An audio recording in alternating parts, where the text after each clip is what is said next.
Welcome back. We'll be continuing our exploration and source criticism of the Islamic text that we started in the video on Muhammad and Merkabah mysticism. We're going to stick to the Quran here with the account of Adam and Iblis. Now, this occurs in numerous places throughout the Quran, in part or in whole. Here's a list of the pericopes in the Quran. You can look up each one of those cases and do a comparative study if you would like. But in this video, we're going to compare what we see in this story to texts that predate the Quran. So we'll be looking at three texts. Namely, I'll put them up on the screen for you. The first is the life of Adam and Eve.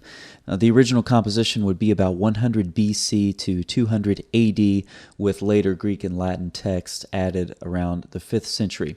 The second text we'll look at is the Gospel of Bartholomew. That's about the 3rd century. And then the Book of the Cave of Treasures, which comes from about the 4th century. Now, it would be quite tedious to do an exhaustive study here with all of the elements of this story that occur in various places throughout the Quran. So we're just going to look at 5 elements, and we're going to see how they exist in the Quran and then in the text that predate the Quran. So let's go through a quick comparative study. The first element of the story of Adam and Iblis that we'll look at is the command to bow down to Adam. From Surah 2 and Surah 18, you see the command there. We said to the angels, bow down to Adam, and again in Surah 18. Now, it's not stated explicitly here in the Book of the Cave of Treasures, but it's implied because you have the voice of God saying unto him, Adam, behold, I have made thee king, priest, and prophet, and Lord, and head, etc. And so God gives Adam quite an exalted status here, at which point the angels bow the knee. Now, the command to worship is more explicitly stated in the life of Adam and Eve. Michael brought you and made us worship you in the sight of God. This is repeated later in the life of Adam and Eve in chapter 14. Michael went out and called all the angels, saying, worship the image of the Lord God, as the Lord God has instructed. And we can add in here as well the Gospel of Bartholomew. Michael said, worship thou the image of God. So the common element here of the command to bow down or to worship Adam exists in the Quran, as well as these 3 earlier texts. The second element that we'll look at is where the angels actually bow down or worship Adam in Surah 15. So the angels prostrated themselves, and in Surah 20, we said to the angels, prostrate yourselves to Adam. They prostrated themselves. From the Book of the Cave of Treasures, when the angels heard this speech, they all bowed the knee and worshipped him. From the life of Adam and Eve, and Michael himself worshipped first. So the angels worship. This is, again, another common element. Satan refuses in Surah 7. Not so Iblis. He refused to be of those who prostrate. And Surah 17, they bowed down except Iblis.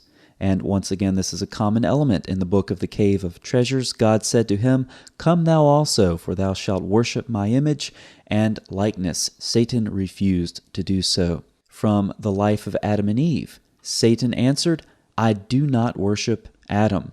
And once again from the Gospel of Bartholomew, Satan said, I am of fire. I was the first angel formed and shall worship clay and matter. So Satan refuses to worship in all of these accounts as well. The next common element, Satan criticizes man as inferior. From Surah 38, I am better than he. Thou createst me from fire, and him thou createst from clay. Surah 15, I am not one to prostrate myself to man, whom thou didst create from sounding clay, from mud, molded into shape. This is true as well in the Book of the Cave of Treasures. It is meet that he should worship me, for I existed before he came into being. From the life of Adam and Eve, why do you compel me? I will not worship one inferior and subsequent to me. I am prior to him in creation. Before he was made, I was already made. He ought to worship me. And we quoted this previously from the Gospel of Bartholomew. In Satan's refusal, he proclaims that he is superior because he was formed from fire. The next common element we'll look at is the expulsion of Satan. This occurs in Surah 7. Get thee down from this. It is not for thee to be arrogant. Here, get out. Thou art the meanest of creatures. And again in Surah 38, Satan is expelled. This occurs as well in the Book of the Cave of Treasures. Hurl him down from heaven to earth. And we have this as well in the life of Adam and Eve. We were expelled into this world from our dwellings and have been cast onto the earth. From the Gospel of Bartholomew, then was God wroth with me and cast me down, having commanded the windows of heaven to be opened. So the common elements that we've explored here between the Quran and pre-existing texts: first, the command to bow down to Adam. The angels then bow down. Third, Satan criticizes man as inferior. Fourth, Satan refuses to worship. And then finally, Satan is expelled. So this brings up a number of questions. For example, the Quran claims to affirm what came before it, i.e. the Torah and the Gospel. From Surah 3, we see that quite clearly. Then in Surah 5 as well, confirming that which was revealed before him in the Torah, and we bestowed on him the Gospel. But the problem is that these books are nowhere near the Torah and the Gospel. That's quite clear from both their composition as well as their theology. Now, all of this raises some questions. There are a number of differences in these accounts. For example, Allah cannot quote Iblis consistently. Okay, did Iblis say this, "I am better than he, thou createst me from fire, and him thou createst from clay"? Or did Iblis say this, "I am not one to prostrate myself to man, whom thou didst create from sounding clay, from mud molded into shape"? Which one did Iblis say? Why can't Allah quote the characters in the story correctly? Further, why can't Allah quote himself correctly? Did he say, as in Surah 7, "Get thee down from this, it is not for thee to be arrogant. Here, get out, for thou art the meanest of creatures"? Or did he say, "Then get thee out from here, for thou art rejected, accursed, and the curse shall be on thee till the day of judgment"? Which is it? Why can't Allah quote himself consistently? Further, in Surah 38, 7, and 15, did Allah say this, "O Iblis, what prevents thee from prostrating," etc.? Or did he say, "What prevents thee from prostrating when I commanded thee"? Or did he say, "What is your reason for not being among those who prostrated themselves"? So it's puzzling why Allah can't quote himself consistently, nor can he quote consistently the characters in the story. It also raises questions about inspiration. When you open Sahih al-Bukhari, Book 1, the Book of Revelation, we see the types of physical and psychological changes that Muhammad allegedly underwent as he was receiving his revelation. Sometimes it's revealed like the ringing of a bell. On a cold day, sweat dropping from his forehead, according to Aisha.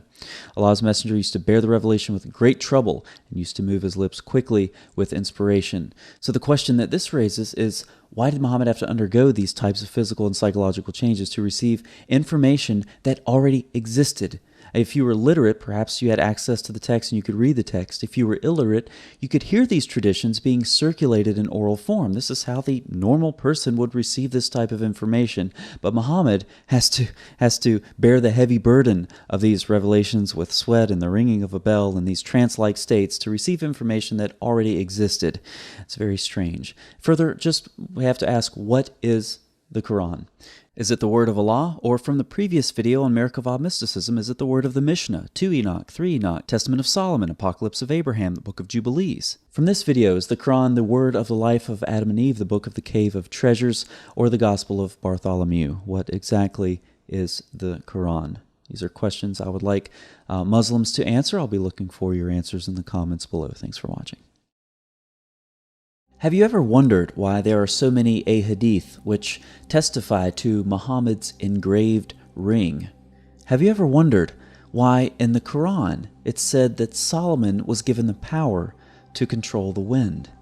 Have you ever wondered why Muhammad thought that some dogs were the shaitan? And after you're finished laughing at the story where a rock runs off with Moses' clothes, have you ever wondered what the source for that story is? Have you ever wondered why the story of Adam and Iblis in the Quran sounds so much like pre-existing legend? We'll be looking at possible answers to these questions and more as we continue a source-critical journey into the primary texts of Islam and the connections between them, and tales of mysticism, memoirs of magic, and the folklore of antiquity. I hope you'll join us on my channel for what will no doubt continue to be a fascinating journey through the tales of the ancients.